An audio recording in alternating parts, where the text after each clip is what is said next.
अस्सलाम वालेकुम, I am तलक आशिफ, नॉक हेड एट DST एनर्जी।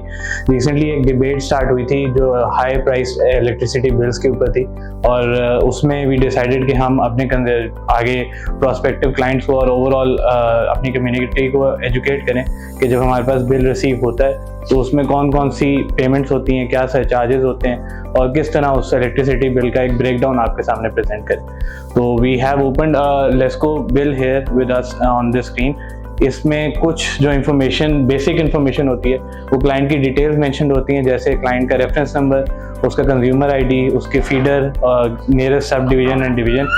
इस डिटेल का मकसद ये होता है कि क्लाइंट रेफरेंस नंबर और कंज्यूमर नंबर के थ्रू अपने डुप्लीकेट बिल को वेबसाइट से एक्सेस करके उसको before the Bill Gates delivered वो अपने मोबाइल फ़ोन पे रिव्यू कर सकता है, एज PDF डॉक्यूमेंट उसको सेव कर सकता है।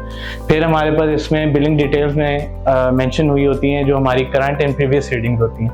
जब लास्ट टाइम मीटर की रीडिंग रिकॉर्ड हुई होती है वो सेव हो जाती है एज प्रेजेंट रीडिंग, और जब आपकी इस मंथ की बिलिंग जाएगी तो उसको एज प्रेजेंट करके जो भी इन दोनों रीडिंग्स में डिफरेंस होगा वो यूनिट्स आपको चार्ज कर दिए जाएंगे। उन यूनिट्स को हम दो कैटेगरीज में डिवाइड करते हैं, एक ऑफ पीक है और एक पीक है। Off peak is currently being billed at 35.57 rupees per unit, and the peak is being billed at 45.89 rupees per unit. इसमें as you can see the current reading for off peak unit is 605 and for peak unit is 150, and 605 like I said off peak is being billed at 35.57, उसका total बनता है 21,000, और जो peak है उसका total बनता है 6200। और ये बेसिकली इलेक्ट्रिसिटी कॉस्ट है जो कि आपने यूनिट कंजम्पशन पे आपको चार्ज की गई है, यानी ये जो एक मंथ के एक बिलिंग साइकिल में आपने इतने यूनिट्स कंज्यूम किए हैं और उसकी वैल्यू ये बनती है। इसके बाद कुछ हेड्स होते हैं जो कि एडिशनल सरचार्जेस होते हैं, जैसे फ्यूल प्राइस एडजस्टमेंट और क्वार्टर टैरिफ एडजस्टमेंट।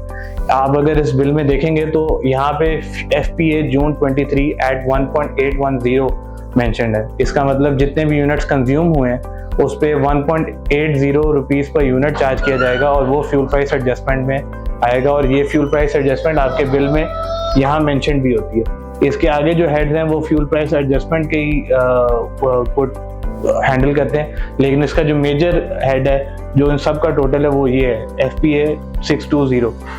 इसके बाद क्वार्टर टैरिफ एडजस्टमेंट। हमारे क्वार्टर टैरिफ एडजस्टमेंट की अंडरस्टैंडिंग ऐसी होती है कि लेस्को को ट्रांसमिशन और डिस्ट्रीब्यूशन को इफेक्टिवली मैनेज करने के लिए क्वार्टर वाइज डिस्ट्रीब्यूशन कंपनी से और ट्रांसमिशन कंपनी से और जनरेशन कंपनी से एक रिपोर्ट बनवानी पड़ती है, जिसमें उनको पता चलता है कि कैपेसिटी चार्ज पेमेंट्स क्या थी इस क्वार्टर में, हमारे ट्रांसमिशन एंड डिस्ट्रीब्यूशन लॉसेस कितने थे, यूज ऑफ सिस्टम चार्जेस कितने थे, और उसके बाद once the quarter is over एक वैल्यू डिटरमिन की जाती है कि every consumer of the DISCO will be charge this much based on their consumption of units. तो उसको वो फिर बिलों में प्रोजेक्ट करते हैं, और इस बिल में स्पेसिफिकली वो 942 रुपीज़ है।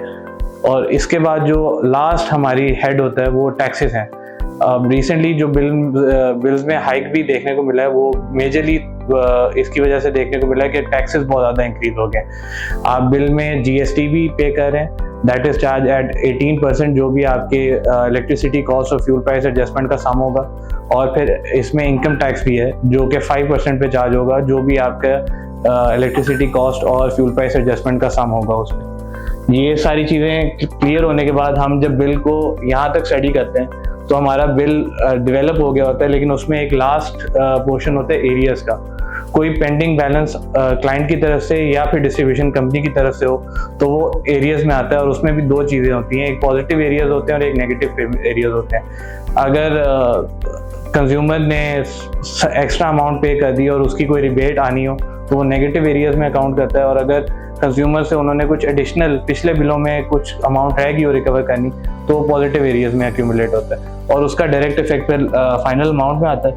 और फिर इसमें लेट पेमेंट सरचार्ज भी होता है। इन केस क्लाइंट अपनी बिलिंग की पेमेंट लेट करता है तो उसको वो लेट पेमेंट सरचार्ज लगेगा।